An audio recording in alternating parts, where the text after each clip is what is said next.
Hello दोस्तों, नमस्कार। आप सबका बहुत बहुत स्वागत करता हूं लाइव प्रोफेशन के एपिसोड में। मैं हूं अंकित स्टो।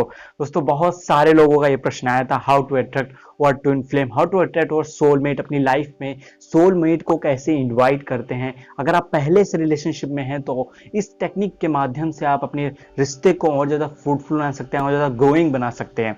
दोस्तों, I also use this techniques मेरे लाइफ में। उसके बाद ही ट्विन फ्लेम आया। और कौन से 5 मेथड हैं जो आप भी यूज करके वो बेनिफिट पा सकते हैं। दोस्तों, ये बहुत ही पावरफुल मेथड्स हैं और इन 5 मेथड्स का आप यूज करेंगे निश्चित रूप से, जो भी लोगों को मैंने बताया है पर्सनल रीडिंग के दौरान, उन पे बहुत सारे लोगों पे ये काम करता है। चलिए जानते हैं वो कौन से 5 मेथड्स हैं।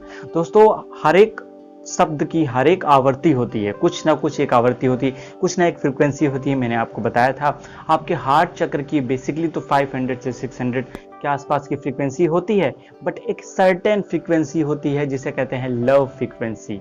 वो फ्रीक्वेंसी क्या होती है? 59 हर्ट्ज। ये ऐसी फ्रीक्वेंसी है जिसमें आप अपने हार्ट चक्र पर बेसिकली काम करते हैं। इस तरह के गाइडेड मेडिटेशन में आप देखेंगे कि आप हार्ट चक्रों पे ध्यान दीजिए और इस तरह के मेडिटेशन को करिए। अप्रॉक्सीमेटली आप अगर मॉर्निंग में ये टेक्निक सिर्फ 15 डेज करते हैं तो आपके रिश्ते बहुत ज़्यादा बेटर हो जाएंगे। और 21 डेज ये करते हैं तो आपको सीधे तौर पे फायदा मिलेगा। आप चाहे तो करके देख सकते हैं। दूसरी ऐसी दोस्तों टेक्निक कौन सी है? दूसरी टेक्निक है कि in your horoscope there is 7th lord. क्योंकि दोस्तों 7th लॉर्ड आपके हॉरोस्कोप में कौन है कि आपका हॉरोस्कोप में आपका लग्न हो गया। ये जो प्लेस होता है आपका 7th लॉर्ड है, यहाँ पे आपका कौन सा नंबर लिखा हुआ है। जो सा नंबर लिखा होगा उसका लॉर्ड है। जैसे 1 नंबर लिखा होगा तो उसके लॉर्ड मेष मतलब मंगल हो जाएंगे। 2 नंबर मतलब वृष राशि होती है, उसके लॉर्ड हो जाएंगे आपके शुक्र। 3 नंबर आएगा मतलब मिथुन राशि, जेमिनी आपकी राशि होती है, जोडिक साइन होता है, उसके लॉर्ड होते हैं मरकरी बुध। उसी तरह से 4 नंबर इस तरीके से आपको उसके लॉर्ड होते हैं कर्क राशि आएगी, उस कैंसर उसके लॉर्ड होते हैं चंद्रमा। इस तरह से आप देख लीजिए यहाँ पे नंबर कौन सा है और वहां का लॉर्ड कौन है। वहां का जो लॉर्ड होगा, वहां बैठा कोई भी हो लेकिन वहां का लॉर्ड कौन है, उस कैरेक्टरिस्टिक का लाइफ पार्टनर या सोलमेट आपकी लाइफ में आता है।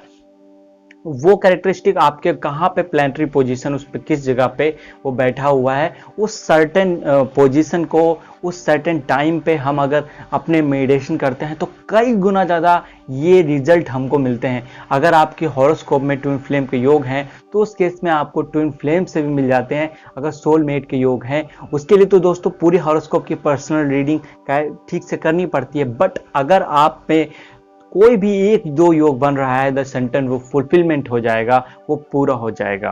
दोस्तों, ऐसा तीसरा मेथड कौन सा है जिसको यूज करके हम कर सकते हैं? दोस्तों, मैंने आपको बताया था आत्मकारक ग्रह इन जेमिनी एस्ट्रोलॉजी।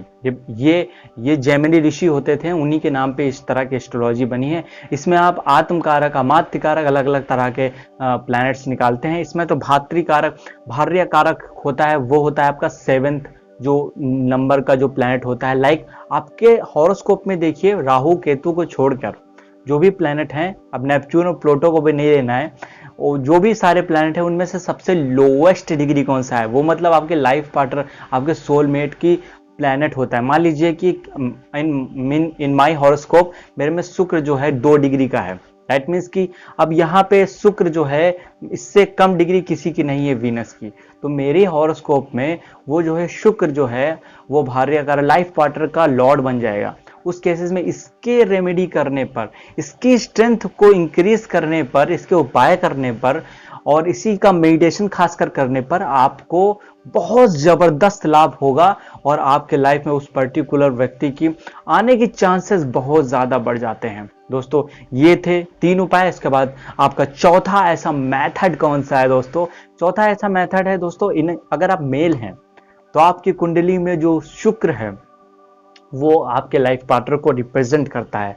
आपके वुमेन्स के साथ कैसे रिलेशन रहेंगे इस चीज को रिप्रेजेंट करता है। अगर आप फीमेल हैं तो आपके हॉरोस्कोप में जुपिटर कैसा है, ये मेल्स के साथ, अपने लाइफ पार्टनर के साथ आपका रिलेशनशिप कैसा रहेगा, वो किस लेवल का इमोशन कनेक्शन रहेगा, वो जुपिटर की पोजीशन पे भी डिपेंड करता है।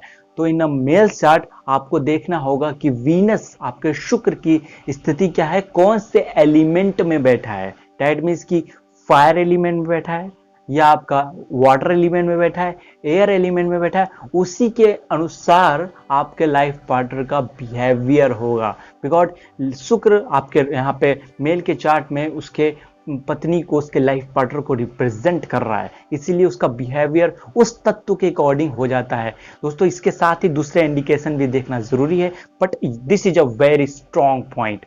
अगर हम फीमेल का चार्ट देखें तो फीमेल के चार्ट में आपको देखना है आपका जुपिटर, आपका गुरु किस साइन में बैठा है, फायरी साइन में बैठा है, आपका वाटर एलिमेंट में बैठा है। ये देख के बहुत ही आसानी से जान सकते हैं उस पर्टिकुलर, जैसे वहां का डिस्पोजिटर कौन है। डिस्पोजिटर मतलब कि वहां का लॉर्ड कौन है। मान लीजिए किसी का जुपिटर बैठा हुआ है 1 नंबर, मतलब वहां का मेष राशि में, मेष जोडियक साइन में बैठा है, एरीज जोडियक साइन में बैठा है, तो वहां का पर्टिकुलर हम जब उपाय करते हैं मंगल का, तो आपकी लाइफ में उस जगह के, उस पॉइंट का, क्योंकि मार्स हमारे सारे चक्रों में से आपके मूलाधार चक्र को रिप्रेजेंट करता है। लेकिन आप अगर उस वहां पे पर्टिकुलर ध्यान करते हैं, मेडिटेशन करते हैं, देन आपको वो फ्रीक्वेंसी आपकी बढ़ने लगती है, और फ्रीक्वेंसी जब बढ़ती है तो आपके लाइफ में, वो आपका ऑरा में वो पॉजिटिव एनर्जी आ जाती है, जिससे आप अपनी लाइफ में वो चीजें अट्रैक्ट कर सकते हैं जिस जो आप चाहते हैं, खासकर रिलेशनशिप को। पांचवा ऐसा पॉइंट दोस्तों कौन सा है, this is very very powerful method. अब इसमें दोस्तों लॉ ऑफ अट्रैक्शन आप सब यूज करते हैं, बहुत सारे अफर्मेशंस करते हैं, हम लोग पॉजिटिव थॉट्स यूज करते हैं, बट वो होता क्यों नहीं है। कुछ लोगों के साथ होता है बट कुछ लोगों के साथ क्यों नहीं होता दोस्तों, बिकॉज यहाँ पर आप एक कमी करते हैं। क्योंकि इस चार्ट को मैंने कुछ दिनों पहले कम्युनिटी पोस्ट में शेयर किया था। इसमें देखिए लव एंड आपका जो हैप्पीनेस है, इन दोनों स्टेट में सबसे ज्यादा एनर्जी हाई रहती है, हमारी वाइब्रेशंस हाई रहती है बॉडी की। अगर उस कंडीशन में आप लॉ ऑफ अट्रैक्शन यूज करते हैं, किसी तरह का गाइडेड मेडिटेशन यूज करते हैं, मैंने जो बताया, जो मैं पर्सनल रीडिंग करता हूं उसमें पर्टिकुलर 7th लॉर्ड का अगर उपाय करते हैं, तब आपके लाइफ में बहुत ही आसानी से वो सर्टेन लाइफ पार्टनर आ जाता है। अगर कोई किसी तरह का कार्मिक रिलेशनशिप भी है, वो भी आपकी लाइफ से चला जाता है, आपका रिलेशनशिप इंप्रूव होता है अगर थोड़ी सी प्रॉब्लम चल रही है। तो उस केसेस में मतलब लव के उसमें फॉर्म में तो आप नहीं आ सकते हैं, बट हैप्पीनेस के फॉर्म में आ सकते हैं।